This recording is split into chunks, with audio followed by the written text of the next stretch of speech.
Today's video comes from the blog of David M. Ward. Here's the link to his blog, and I'll provide the link in the description section of this video as well.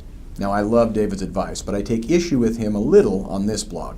So I'll share his blog post, then tell you why I disagree with him to an extent.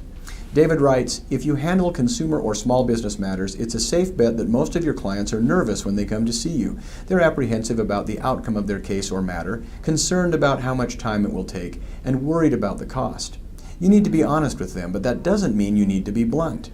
If you're smart, your words and body language will tell them that they shouldn't worry, that everything will be okay, because that's what they want to hear.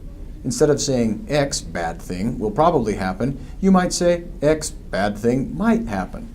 I went to the doctor the other day for a minor issue. At the end of the appointment, I said, "Do I need to see you again?" The doctor said, "Not unless X, a mildly bad thing, happens." That sounded good. I was encouraged. I took it to mean that while it might happen, it wasn't likely. Yay!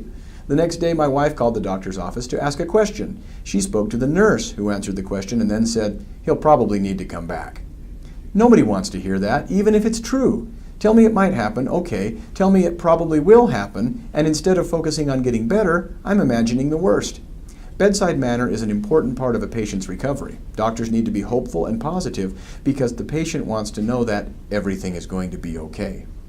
Even if the patient is terminal, there's always hope. Lawyers are in the same boat. Instead of telling the client the insurance company will probably force the case to trial, why not say, if we can't settle this and have to go to trial? Because your clients want to know that everything is going to be okay. Okay, that is Mr. Ward's blog post. Do you agree with him? I have to tell you that I am an avid reader of Mr. Ward's material, and for the most part I find all of it insightful and very useful. And clearly he's right when he advises lawyers to be sensitive to their clients' fears and anxieties. Bedside manner, as Mr. Ward puts it, is an essential part of helping a client not only stay positive and upbeat, but necessary to ensure the client does not see the world through woes-colored glasses. Still, in my opinion, it is difficult, if not impossible, for a lawyer to encourage a client to look on the bright side if the lawyer doesn't believe it himself. And even if the lawyer is unsure of how a case or controversy will turn out, false or fabricated optimism may do both client and attorney more harm than good. Now, don't get me wrong. I am not suggesting that you should hire a lawyer who is always speaking in worst-case scenario terms. But let me be frank, and this is the most important part of this video. Our justice system isn't perfectly just. Those at all levels of the system do not merely make mistakes. They all too frequently lie and cheat.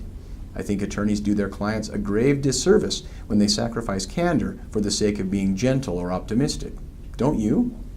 Now, I know the difference between lying to a client and soft-soaping the truth, but would you rather be as accurately informed as possible, even if the news is bad? Or would you rather be benevolently deceived, even if only a little bit?